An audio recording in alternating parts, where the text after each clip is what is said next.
La semana pasada vimos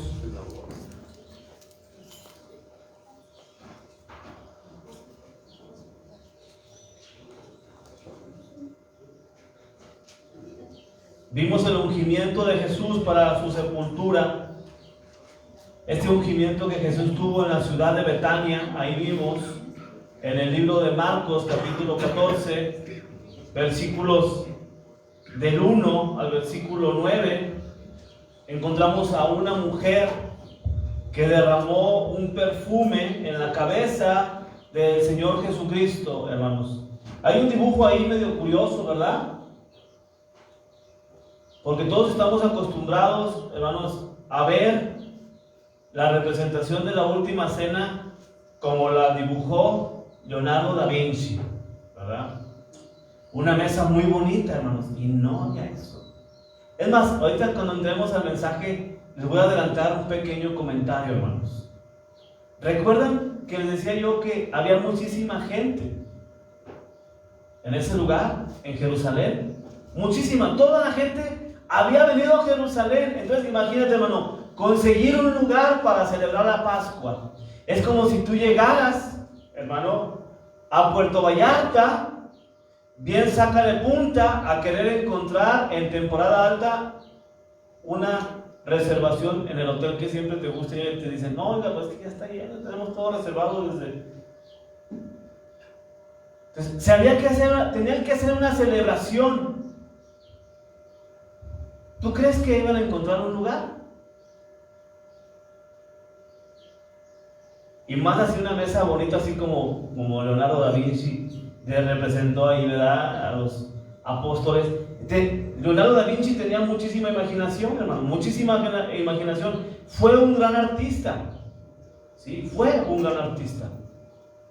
Hermanos, voy a decirles algo que nos pasó, que no quería que nos pasara. No queríamos que se fuera Alejandra para allá.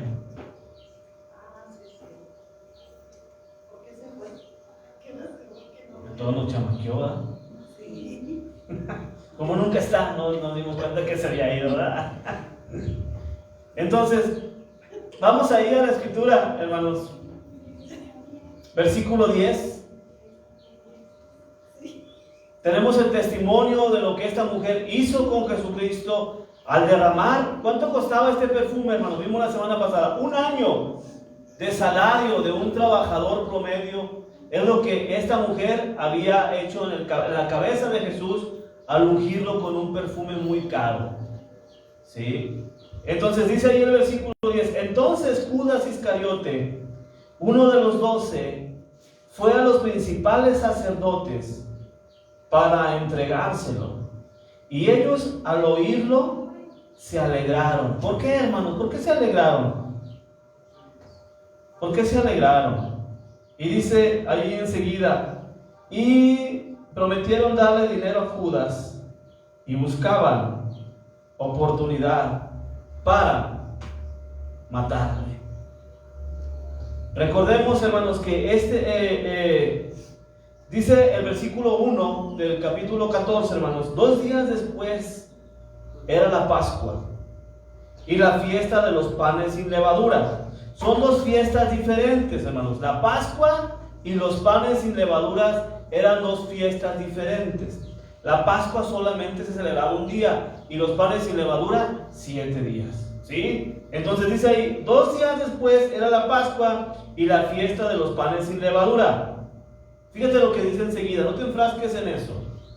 Y buscaban los principales sacerdotes y los escribas cómo prenderle por engaño y matarle. Ahí está la respuesta, hermanos, al versículo 10 y 11 de por qué estos hombres se alegraron cuando Judas llegó. Estos hombres llamados fariseos, escribas, sacerdotes, hermanos, todo el Sanedrín, estaban buscando la oportunidad, hermanos, el tiempo para aprender a Jesús. Y de repente, como arte de magia, de repente apareció un hombre llamado Judas Iscariote. Dice el versículo 10. Entonces Judas Iscariote, uno de los 12, fue a los principales sacerdotes para entregárselo. ¿A quién de ustedes, hermanos, no le ha pasado que tiene una celebración, cualquiera que sea en su familia, y las cosas no salen ni suceden como nosotros quisiéramos?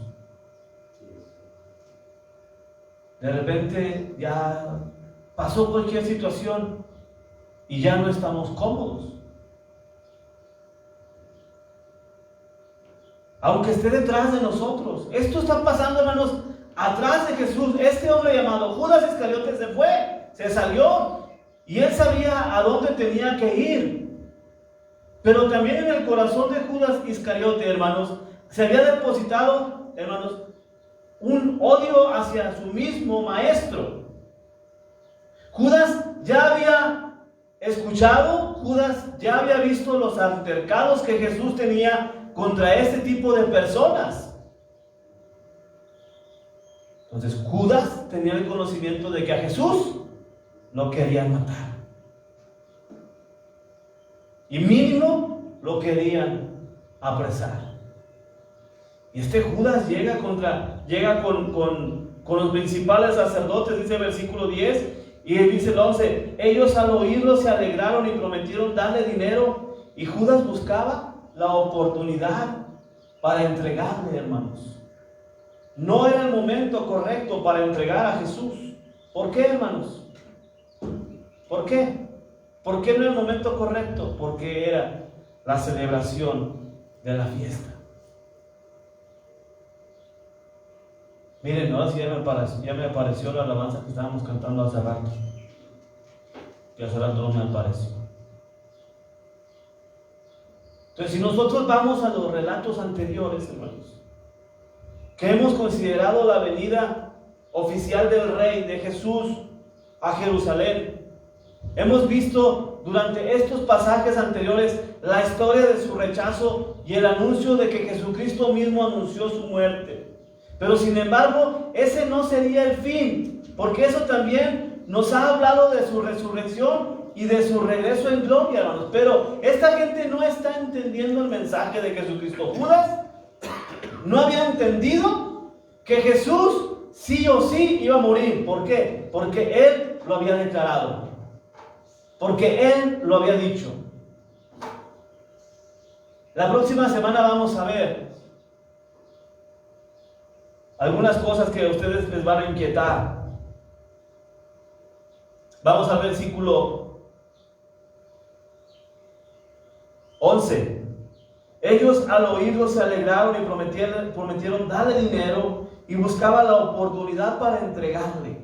Judas podía encontrar, hermanos, a los principales sacerdotes fácilmente, aunque no habrían estado a la mano si su misión hubiera estado menos en línea con sus planes. ¿Por qué dice este comentario que era fácil encontrarlos? Estaba la fiesta, hermanos, y los sumos sacerdotes, los fariseos y los escribas querían salir por delante, hermanos.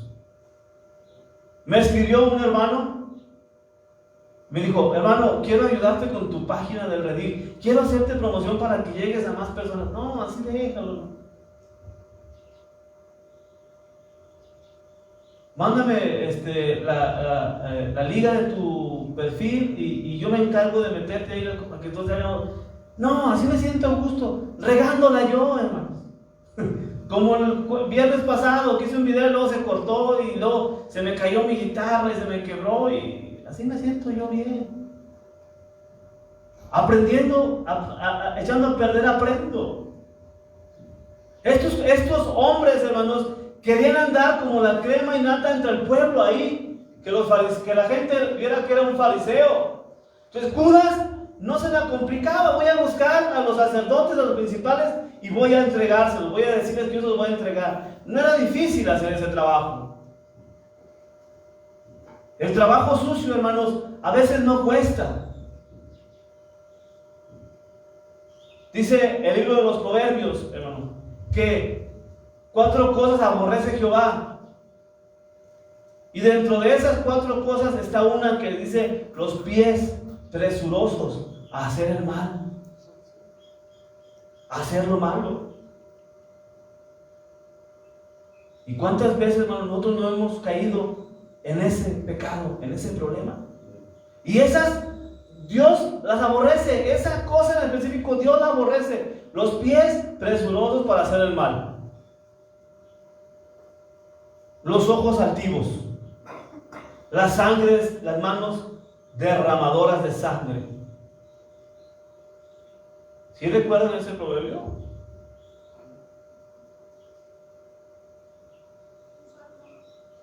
Es un proverbio. No recuerdo si está del 1 al 8, pero por ahí está. Si ustedes, hermanos, analizan la situación de Judas Iscariote, es lo que está haciendo allí, hermanos. Todas las cosas que Dios aborrece, las tiene. Las cualidades, los defectos que Dios pone ahí como una persona que Él aborrece, son los atributos que tiene el mismo Judas Iscariote. Son las mismas. Él va y busca cómo echar mano para matarlo. Probablemente sus motivos, hermanos, de estos hombres sacerdotes y de Judas Iscariote eran motivos mercenarios. Deben haber parecido tan viles a los lectores antiguos como a nosotros, y contrastan con el comportamiento de la mujer anónimo. Contrastan con el comportamiento de la mujer que hace el ungimiento de la semana pasada. ¿Qué hace esta mujer? Ve llegar al maestro y ¿qué hace? Se emociona y derrama ese perfume. Y Judas no es la primera vez que lo ve. Judas tiene ya 3 años caminando con él. 3 años en su ministerio, almorzando, comiendo, cenando, aventando chistes. ¿Sabes cuál era el cargo de Judas Iscariote, hermano, dentro del ministerio de Jesús? Era el tesorero. Era el que guardaba la plata. El que le decía a Mateo: ¿a dónde vas a la tienda? Ten, trae unos aguacates para poner a las tostadas de cuerito, para que la salsa lleve aguacate. Es el que se encargaba, Judas era el que se encargaba de mover los dineros. No significa, hermano, que todo el que tenga dinero o el que gane dinero va a ser malo. No, hermano. Simplemente Judas, Satanás trabajó en el corazón de Judas. Pero todo esto está pasando atrás, hermanos, de lo que está haciendo Jesús con los 11 apóstoles. Porque todos los demás, hermanos, te vuelvo a meter a Jerusalén. La gente está eufórica, hermanos. Es la celebración de la fiesta. Como en Fresnillo, Zacatecas, cuando llega la fecha de agosto y hay feria. ¿Cómo está la gente? Emocionada, ¿verdad? Hay que ir a la feria. Hay que ir a la feria, a los que les gusta mucho ir a la feria. Y la gente se emociona porque hay feria. Es la fiesta del pueblo. Así está, hermanos, la euforia en Jerusalén. La gente va al templo, la gente hace dedicaciones, la gente hace sacrificios, la gente va a ver a sus familiares. Y ahora llega la celebración de la fiesta. Dice el versículo 12: el primer día de la fiesta de los panes sin levadura, cuando sacrificaban el cordero de la Pascua, sus discípulos le dijeron: ¿dónde quieres que vayamos a preparar para que comas la Pascua? ¿Dónde quieres que vayamos a preparar para que coman la Pascua? Acuérdense, hermanos, el contexto que les estoy diciendo. Ahí está lleno. No va a ser, bueno, estos 2 discípulos que van ahí, que no los menciona Marcos, pero lo encontramos en otros evangelios, es Pedro y Juan. No iba a ser fácil para Pedro y para Juan, hermanos, ir y conseguir un lugar para comer la Pascua. Pero Jesús no es un improvisado como nosotros, hermanos. Jesús no improvisa. A Jesús no le saca nada de la manga. Dice el versículo 13, hermanos: y envió 2 de sus discípulos y les dijo: id a la ciudad y os saldrá al encuentro un hombre que lleva un cántaro de agua. Hermanos, métete en la cabeza, hermano. Otra vez al contexto. ¿Cuántas personas podrían andar caminando con un cántaro de agua, hermanos? Es la celebración de la fiesta. Muchísimos. Muchísimos. ¿Cuánta gente no va a andar caminando con un cántaro?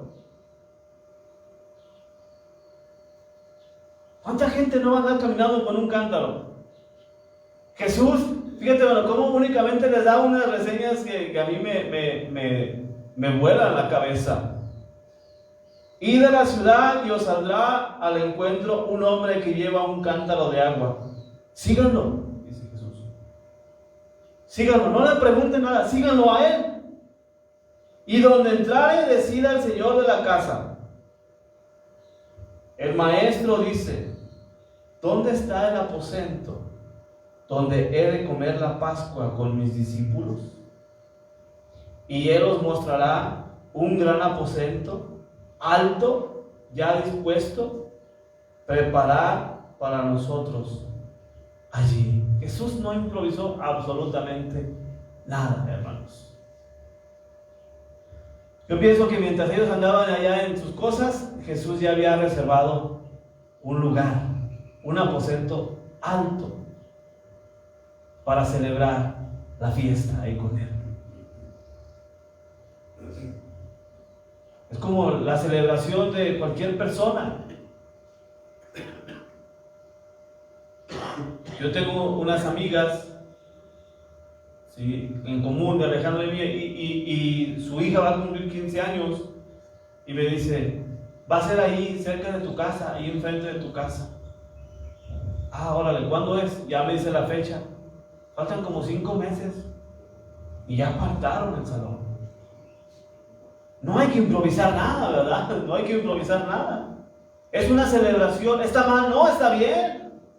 Vas a hacer una fiesta, tienes que prepararte. Y a la última hora, dice el versículo 12, el primer día de la fiesta de los panes sin levadura, cuando sacrificaban el cordero de la Pascua, sus discípulos le dijeron: ¿cuándo? Ese día, a la mera hora, hermanos. ¿Dónde quieres que celebremos? Pero la situación está ya muy llena. A ver si, yo pienso que alguien pudiera haber pensado en su corazón, de los 11, a ver si encontramos un lugar. A ver si hay, digo, métete en el contexto, métete en la situación que está pasando allí. Jesucristo, hermanos, en el primer día de la fiesta de los panes sin levadura, la fiesta de la Pascua iba unida a los panes de la fiesta de los panes sin levadura. La primera fiesta solamente duraba un día, te dije hace rato. ¿Cuál es la primera fiesta? ¿Cuál, hermanos? Y era el momento en que se sacrificaba el cordero pascual, mientras que la segunda duraba 7 días. Si nosotros vamos rápidamente, hermanos, a Levítico 23, 5 al 6. Levítico 23, 5 y 6.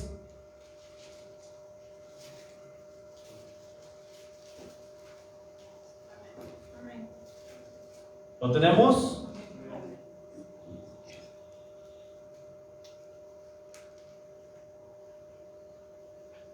¿Alguien me lo lee en voz alta? Yo aquí lo tengo. ¿Alguien que me lo lee en voz alta? En el mes primero, ¿sí que sí? Sí. A los 14 del mes, entre las 2 tardes, Pascua es de Jehová. Versículo 6. Y a los 15 días de este mes es la fiesta solemne de los panes sin levadura.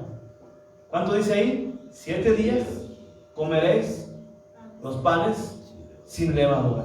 ¿Y cuántas veces se celebraba la Pascua? Solo día. Y nosotros debemos de recordar, hermanos, que en el primer mes, a los 14 del mes, entre las 2 tardes, dice ahí el versículo, es de Jehová. Es tiempo de Dios. Dios lo ha reservado para recordar, ¿qué, hermanos? ¿Qué recordamos? ¿Qué se recuerda con el Cordero Pascual? Cuando Dios rescató a su pueblo de la esclavitud de Egipto. Y les dijo: vamos a sacrificar un Cordero Pascual, y con la sangre de ese cordero. ¿Un cordero de cuántos años? ¿De cuántos años? De 1 año, sin mancha y sin defecto. Y con la sangre vamos a cubrir el dintel, el marco de la puerta, para cuando llegue el ángel de la muerte, no muera ningún primogénito de ustedes. Esa fue la plaga, la última plaga con la que Dios castigó al pueblo de Egipto, con la plaga de los primogénitos, la muerte de los primogénitos. Todo tiene su tiempo. Yo otro día preguntaba a un hermano, ¿cómo se come un lechoncito? Dice, el lechón tiene que ser de 40 días. Cumplidos exactamente a los 40 días. Para que sea un lechón. Si ya rebasa los 40 días, ya no es un lechón. Se lo puede comer, pero ya no puede ser como un lechón. Y creo que eso pasa también con el cabrito. La gente que ha comido cabrito, yo nunca he comido cabrito. Creo que también el cabrito debe tener ciertos días de edad o tiempo de edad para que se lo puedan en buena comida. Y eso es lo que Dios le exigió a su pueblo, un cordero de 40 días, pero de 1 año. Marcos, hermanos, nos aclara que la noche en que Jesús cenó con sus discípulos fue la misma en la que se sacrificaba el cordero de la Pascua, lo que nos coloca en el primer día de la fiesta. Esto ha creado en algunos cierto problema con el evangelista de Marcos, el evangelio de Marcos, acerca de las fiestas, porque otros evangelios marcan otra fecha, pero eso no le quita la importancia a que es el único día en el que se celebra, hermanos, la Pascua. Y Jesús prepara el corazón, hermanos, de estas personas. Los apóstoles están emocionados, van a celebrar la fiesta de la Pascua con su Salvador, con su Maestro. Es una celebración, hermanos, sin igual, que hasta el día de hoy se celebra en los pueblos judíos. Los pueblos en Israel celebran todas sus fiestas. Una vez el hermano me preguntaba acerca de las fiestas. Le digo, hermano, nosotros no celebramos fiestas porque nosotros no somos judíos. No celebramos. Solamente si alguien de los que están aquí se quiere hacer un prosélito, hágase un prosélito y lleve todas las tradiciones, ¿sí? Pero el hacerte prosélito, hermano, tienes que hacerte prosélito tú y toda tu familia. No los podemos traer a la iglesia.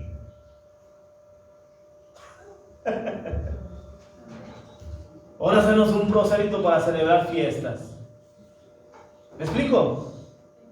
Sí, hermano, es que si hay iglesias y se ve bonito, ¿verdad? Que el Yom Kippur, que la fiesta de los tabernáculos, los panes sin levaduras, la Pascua, todas esas celebraciones, las lunas, todas las celebraciones judías, hermanos, que están registradas, hay gente que las celebra dentro de la iglesia.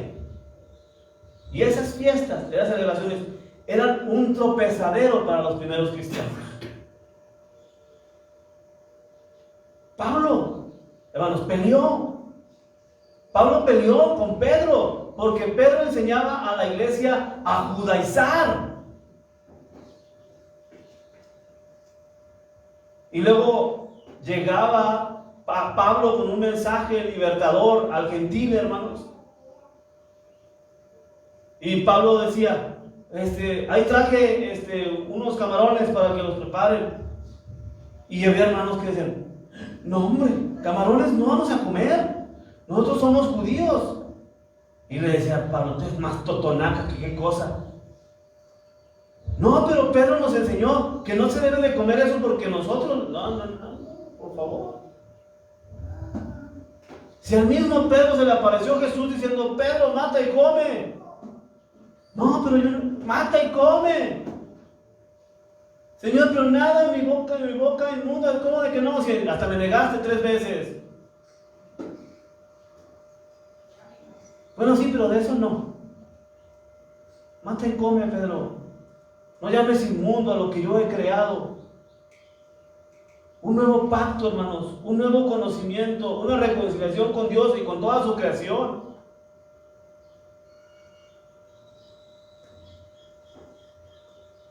Y nosotros, hermanos, no tenemos por qué andar celebrando fiestas que no nos corresponden. Queremos andar celebrando fiestas judías y no queremos celebrar el cumpleaños a nuestros hijos.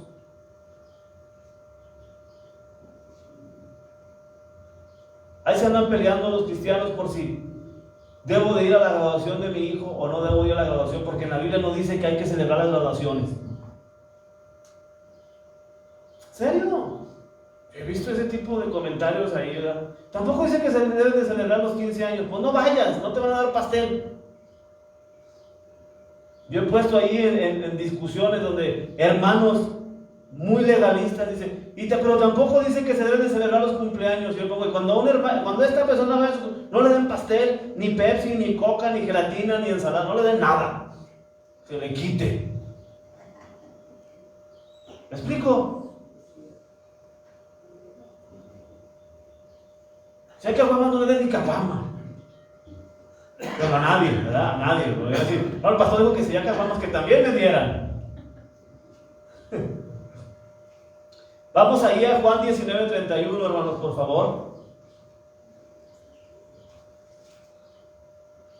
Juan 19:31 dice: entonces los judíos, por cuanto era la preparación de la Pascua, a fin de que los cuerpos quedasen en la cruz en el día de reposo, pues aquel día de reposo era de gran solemnidad, rogaron a Pilato que se le quebrasen las piernas y fuese quitado de allí.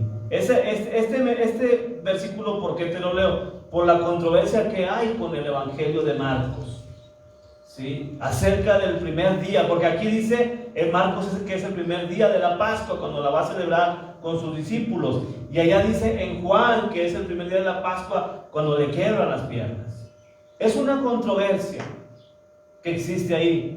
Y yo tengo que enseñártela, tengo que exponértela, porque tú vas algún día a escuchar a otra persona y decir, no nos dijo el pastor esto. Esto existe, hermano. Pero ahí está la celebración de la Pascua. No querían que hubiera argüende. Y el primero que cometió el argüende fue Judas Iscariote.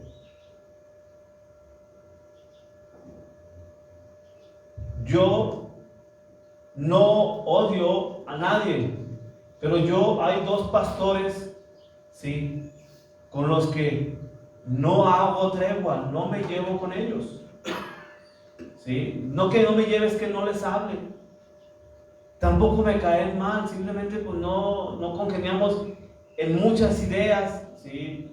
Creemos en las doctrinas fundamentales de la Biblia, en eso no tenemos error, creemos igual, pero hay cosas secundarias en las que no creemos. Y el viernes, hermano, yo fui a un lugar que venden taquitos bien ricos, porque la hermana Ale vende joyería y fui a llevar unas joyerías y allí me los encontré, a uno primero y luego al otro. Ya que no sabes qué, se pusieron a platicar conmigo. Y sabes qué, hermano, me sentí tan bien de la manera en la que se expresaron hacia ustedes, hermanos, hacia la iglesia, la gracia.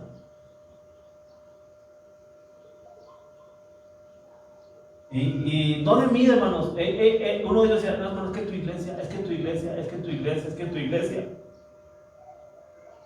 No estamos haciendo un trabajo en vano. Tenemos que ser luz a toda la gente. ¿Por qué digo este comentario? Porque no afecta, hermano, lo que yo y aquel hermano creamos y creemos en lo fundamental. Si tú y yo creemos en lo fundamental, que es la celebración de la Pascua, y que existió el Cordero Pascual, y que Dios libertó a su pueblo por medio de ese sacrificio, y que ahora se está celebrando. Y dice el versículo 14, hermanos, y donde entrara, decía el Señor de la casa, el maestro dice, no nosotros. Pedro y Juan podrían haberse atribuido, hermanos, la renta del aposento y decirle a los demás, nosotros lo conseguimos. No, pero lo consiguió el maestro. El maestro dice, ¿dónde está el lugar donde vamos a prepararnos para celebrar la fiesta, la cena? No, la gracia no es la obra de Daniel, hermano, y te lo digo siempre, no es la obra, es la obra de Dios. Bajo el poder y la cobertura del Espíritu Santo, que salimos de aquí, hermanos, y ¡pum!, todos nos vamos y andamos por quién sabe dónde. Pero la cobertura del Espíritu Santo está para todos por igual. Cuando venimos el jueves y oramos por todos, hermanos, nos acordamos, el Espíritu nos hace que nos acordemos de todos. Y aquí estamos, hermanos, con las rodillas dobladas. El jueves vino alguien y nos encontró ahí arrodillados, ¿o no, hermano? Y se fue, ¿verdad? Oímos que alguien entró, pero nada más encontramos una cruz ahí atrás y nos persinamos, ¿eh? Una cruz, ¿verdad? Apareció una cruz después de que oramos. ¿No? ¿Y cómo estábamos, hermano Felipe? Creo que ni nos vio, ¿verdad? Dijo, ah, caray, ¿quién habla? Estaban todos hincados, agachados. Son cosas fundamentales que nosotros debemos de creer y debemos de hacer. Esto era fundamental para el cumplimiento de Jesucristo en la tierra, hermanos. Jesús tenía que celebrar todas las fiestas al pie de la letra. Y después de eso, hermanos, iba a venir su arresto. Dice el versículo 16. Fueron sus discípulos y entraron en la ciudad y hallaron como les había dicho. ¿Y qué prepararon? La Pascua. Y prepararon la Pascua, no prepararon absolutamente nada más, hermanos. En ambos casos de la Pascua, hermanos, y de los panes sin levadura, fue por medio de la sangre de un cordero que aquellos que pusieron su confianza en ellos fueron librados de la ira de Dios. En el antiguo tiempo, llegó un hombre llamado Moisés, junto con su hermano Aarón, y les dijo, Dios dice que con la sangre pinten.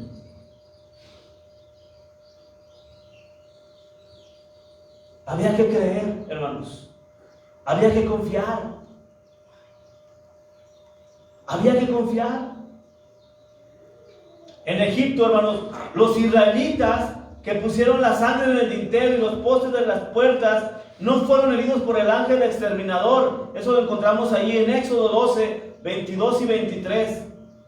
De la misma manera, aquellos que confían en el sacrificio de Cristo son lavados por su sangre, también serán librados de la ira venidera. Versículo 17.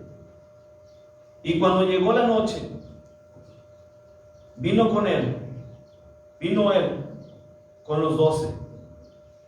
Y cuando se sentaron a la mesa, mientras comían, dijo Jesús, de cierto os digo, que uno de vosotros que come conmigo, me va a entregar. Quiero que vayamos ahí rápido, hermanos, a Éxodo 12, 1 y 3. Porque a lo mejor puede haber aquí alguien que no sabe esa porción de la Escritura, hermanos. Éxodo 12, 1 y 2 y 3. Dice, habló Jehová a Moisés y a Aarón en la tierra de Egipto. Por eso les mencionaba hace rato, Moisés y Aarón. Versículo 2. Este mes o será principio de los meses para vosotros. Será este el mes de los meses del año. Hablad a toda la congregación de Israel diciendo, en el 10 de este mes, tómese cada uno un cordero según las familias de los padres. Un cordero. ¿Por qué?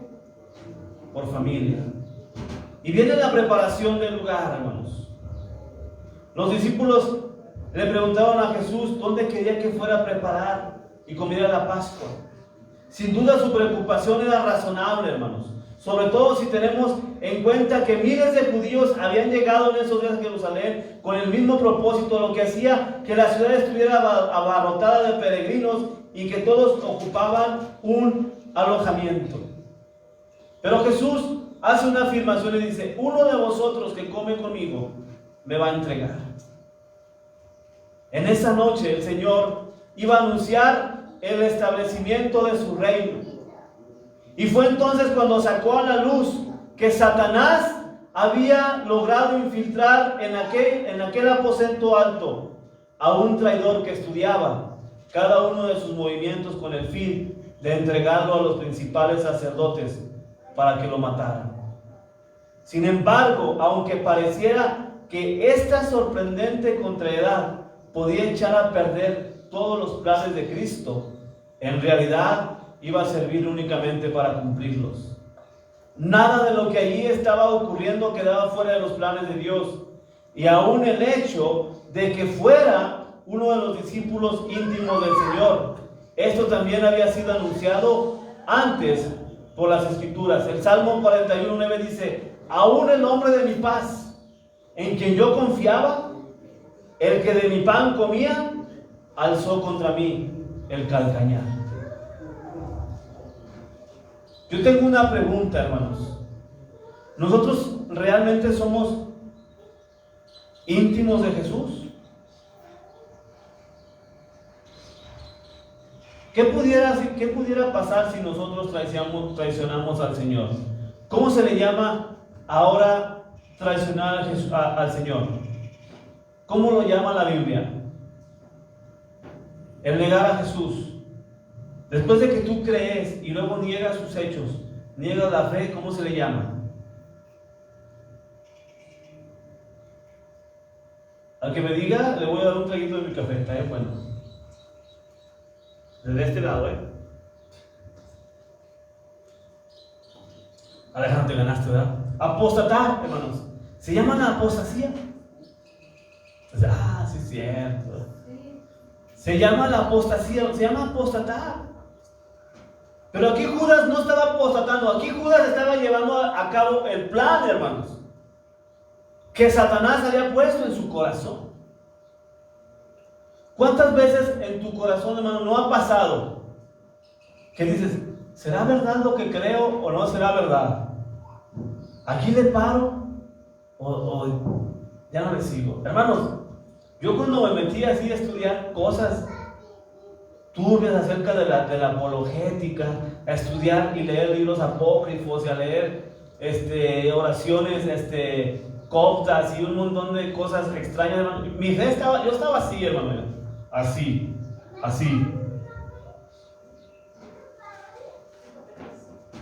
Porque había cosas que a mi razón le hacía cosquillas. Pero ¿sabes qué? Mi fe se mantuvo intacta. ¿En serio? Había cosas que yo leía y decía, bueno, es que esto tiene mucho de razón. Esto pudo haber pasado. A lo mejor nosotros estamos equivocados. Y hermanos, y venía el Espíritu Santo. Y luego, ¿sabes qué hacía yo? Iba a la palabra y me ponía a orar. ¿Y sabes qué? Dios me daba luz. Y Dios me hizo entender, sí, todo eso pasó. Todo eso pasó. Pero eso no está dentro de mi propósito. Eso no está dentro de mis caminos, no está dentro de mis pensamientos. Cuando lleguemos a la culminación, hermanos, de Marcos capítulo 16, yo les dije de hace mucho tiempo, es un capítulo que me da miedo predicarlo, porque hay cosas allí que aparentemente no deberían de estar. Es un capítulo aparentemente incompleto, hermanos. Si tú no lo sabías, los escritos originales, ese capítulo dicen que a la mitad, y que todo lo demás se añadió conforme a la razón. Pero yo antes de que lleguemos a te puedo decir, Dios no pudo haber permitido que nosotros pongamos cualquier cosa ahí como humanos, porque la palabra dice que maldito aquel que le ponga o le quite. Y Dios no iba a permitir que un evangelio tan poderoso como el de Marcos tenga más de 2000 años circulando por todos lados, hermanos. Ya tenemos 1 año y 1 mes, hermanos, predicando de Marcos. El otro día que entré a la página de la iglesia, lo vi ahí. Empezamos en febrero del año 2024, Marcos, hermano. Y no hemos acabado, yo ya quiero acabar. Y más tú, voy otra vez a Marcos. Ya hasta cuando tenga un hijo, un nieto, le voy a poner Marcos. Lupillo viene cada 6 meses a la iglesia y dice, otra vez Marcos, otra vez vamos a hablar de lo mismo. Lupillo, cada vez que voy a la iglesia hablan de ese Marcos y de ese Marcos, pues ¿qué les debe o qué? ¿Verdad, Lupillo? Seguimos ahí, hermanos, dice el versículo 19. Entonces ellos comenzaron a entristecerse y a decir uno por uno, ¿seré yo? Y empezó uno y el otro dijo, ¿seré yo? 20. Él respondiendo les dijo, es uno de los 12, el que moja conmigo en el plato. A la verdad, el Hijo del Hombre va, según está escrito de él, mas hay de aquel hombre por quien el Hijo del Hombre es entregado. Bueno le fuera a ese hombre que no haber nacido. Es interesante, ¿no?, recordar el contexto del salmo que leímos ahorita. El rey David se estaba refiriendo muy probablemente a Aitofel, uno de sus consejeros íntimos que lo traicionó uniéndose a Absalón. Y algunos ya van a llegar, algunos están leyendo la Biblia, ya van a llegar allí. Este dio un golpe de estado contra él para hacerse con el reino. Es interesante la forma en que Aitofel fue un tipo de Judas. Ambos comían en la mesa del rey de Israel. ¿Sí? Aitofel de la del rey David y Judas de la de Cristo. Ambos traicionaron a sus respectivos soberanos y ambos se suicidaron al fracasar en sus malvados planes. Ojo con lo que anda por ahí circulando, hermanos. Por ahí anda un predicador diciendo que Judas no se suicidó.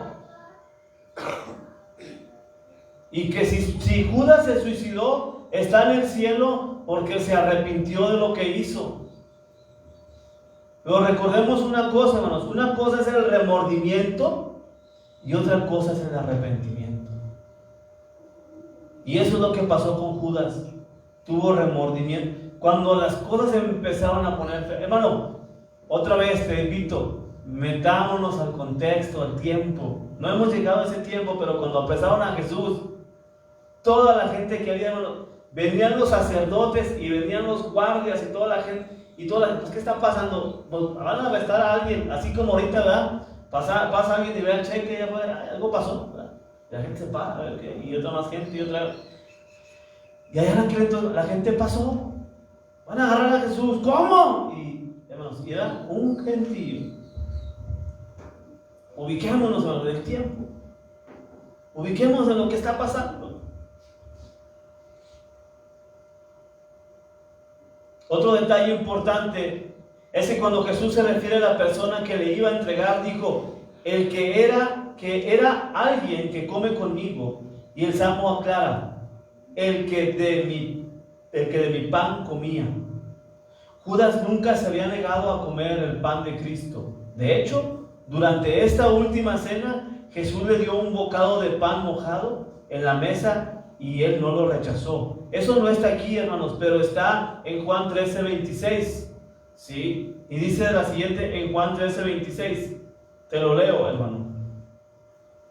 Juan 13:26 dice, respondiendo Jesús, a quien yo le diera el pan mojado, a aquel es. Y mojado el pan, lo dio a Judas Iscariote, hijo de Simón. En el Medio Oriente, hermanos, ser invitado a comer a la misma mesa era señal de confianza y de amistad íntima. Y aquí está un versículo de Ruth 2:14. ¿Recuerdan qué pasó con Ruth? ¿A qué se dedicaba Ruth? ¿Sí? Dice Ruth 2:14, y vos le dijo a la hora de comer, ven aquí y come del pan y moja tu bocado en el vinagre. Y ella se juntó a los segadores y él le dio del potaje y comió hasta que se sació y le sobró. ¿A quién había invitado aquí Ruth? A Ruth, a comer en su mesa. Y por supuesto, si después de aceptar la hospitalidad de alguien, luego lo injuriaba o traicionaba, eso sería considerado algo especialmente grave. Por eso, hermanos, cuando los apóstoles escuchan, alguien que está aquí me va a entregar, me va a traicionar, sabían que estaban faltando a la lealtad, sabían que estaban faltando a la confianza, sabían ellos que alguien se había comprometido a ser el traidor. Dice el versículo 22, y mientras comían, Jesús tomó el pan y bendijo y lo partió y les dijo diciendo, tomad, esto es mi cuerpo. Tengo aquí un paréntesis, hermanos, porque cuando la gente que no creía en Cristo y acusaba al cristianismo, decían que el cristianismo, hermanos, era una práctica de canibalismo, porque leían esto, donde Jesús dice, tomad, esto es mi cuerpo, y tomando la copa y habiendo dado gracias, les dio y bebieron de ella todos. Y les dijo, esto es mi sangre, ¿de qué? Del nuevo pacto. ¿Para qué se ha usado la antigua sangre, hermanos? Para salvación. Y ahora la sangre de Jesús, ¿para qué se usa? Para salvación. Pero dice Jesús, esta es mi sangre. De nuevo, esto es mi sangre del nuevo pacto, que por muchos es derramada. Y ahí dice, hermanos, la nueva Pascua. Y nosotros comúnmente, aquí en nuestra iglesia, celebramos la cena del Señor.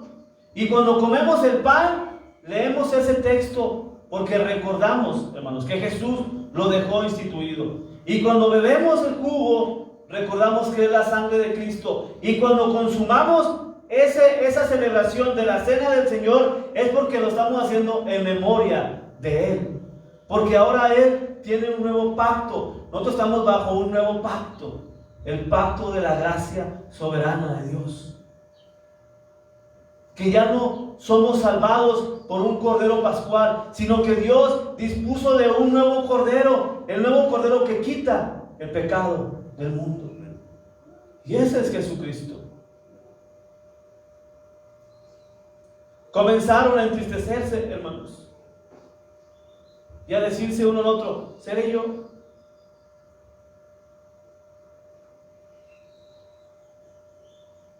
Jesús dijo, ay de aquel hombre por quien es entregado el Hijo del Hombre. Eso era una maldición, hermanos, que Jesús le había impuesto ya a este hombre llamado Judas Iscariote. Versículo 25. De cierto os digo que no beberé más del fruto de la vid hasta aquel día en que lo beba nuevo en el reino de Dios. Cuando Jesús dijo, esta es mi sangre del nuevo pacto que por muchos han derramado. Déjenme, les leo un comentario y terminamos. En los días del Antiguo Testamento, los pactos se ratificaban literalmente con sangre. Dos personas entraban en un pacto, la una con la otra partiendo un animal en dos y pasando por el medio de las dos mitades, como una especie de juramento autocondenatorio. Si uno de los dos dejaba de cumplir su parte del pacto, estaba mal. Génesis 15, 12, 19. Jesús vino a inaugurar, hermanos, lo que dice ahí, la nueva Pascua, el nuevo pacto, por medio del cual la humanidad había de relacionarse ahora con Dios. Este pacto sería ratificado de forma unilateral a través del derramamiento de su propia sangre. Su cuerpo fue partido en la cruz del Calvario y como resultado de ese sacrificio entró en vigencia un nuevo pacto entre nosotros y Dios, una nueva forma de relacionarnos con Él. No existe otra manera de tener una relación genuina con el Dios vivo y verdadero, si no es refugiándonos en Él por la fe como el sacrificio sustantivo provisto por el mismo Dios para el perdón de nuestros pecados. Es probable que por esta razón en los 4 evangelios se omite el elemento más importante de la celebración de la Pascua. Jesús bendijo el pan y bendijo la copa, pero ninguno de los evangelistas menciona el plato principal de la cena, que es ¿cuál? El Cordero Pascual.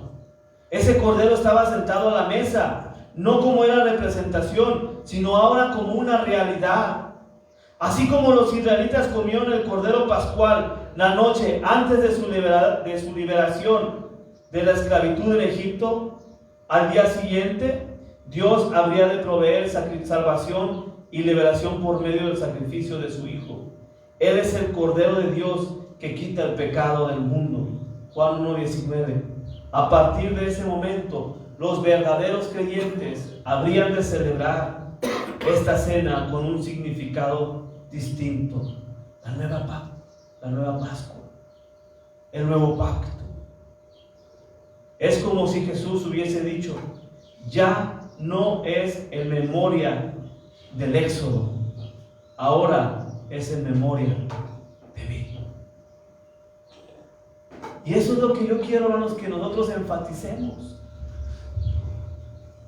No tenemos que ni combinarnos, ni tratar de imitar cosas que Dios les ha delegado, como judíos, como israelitas. Nosotros tenemos nuestra propia celebración, hermanos. Y nosotros recordamos y lo hacemos como Jesús dijo: en memoria de mí. Y celebramos la institución de la Cena del Señor. Y creemos que Dios, mi hermano, está presente ese día como lo está ahora. Y me encantó ese comentario cuando lo leí, por eso te lo comparto, porque al último dice el comentario: no hacía falta no hacía falta, hermanos, allí estaba Pedro, Juan, estaba Judas, estaba Natanael, estaba Bartolomé, estaba Andrés, estaba Jacobo, estaban todos allí, hermanos. Había pan y había vino. ¿Y qué faltaba? Si estaban celebrando la Pascua, ¿qué faltaba? El Cordero. Faltaba el Cordero para la fiesta. Esa es la celebración, la fiesta del Cordero Pascual. Y Jesús dice: aquí ya no hace falta nada. Yo soy la Pascua. Yo soy el nuevo pacto. Yo soy el pan. Este pan es mi carne. Este vino es mi sangre. Es el nuevo pacto. Es el nuevo pacto. En el que crees tú y en el que creo yo. Amén. Como que no todos creen. Amén. Amén. Bueno, como que ya se van convenciendo más, ¿verdad? Vamos a orar, hermanos. Nuestro Padre Dios, pónganse de pie, hermanos. Nuestro Padre Dios, te pido en nombre de Cristo que nos despidas con bien. Gracias, Padre, porque tú eres bueno, porque para siempre es tu misericordia. Y síguenos permitiendo, Padre, aprender de este Evangelio de Marcos. Nos ponemos en tus manos. Lo que sigue lo ponemos en tus manos también, Dios, el resto del día. Cada propósito, mi Dios, cada deseo de nuestro corazón, que tú nos acompañes en cada proyecto y en todo lo que hagamos. Sé en el trabajo de mis hermanos, sé en su alacena, sé en lo que ellos necesitan, en su vestir, en su calzar. Provee cada de lo que ellos necesitan en su casa, para la luz, para el agua, para el gas, teléfono, Padre, que todos necesitamos, para saldo, para cualquier cosa. Provéeles, mi Dios. Pero sobre todo que tu amor y tu gracia reine y gobierne dentro de cada uno de sus hogares. Despídenos con bien en el nombre de Jesucristo. Amén.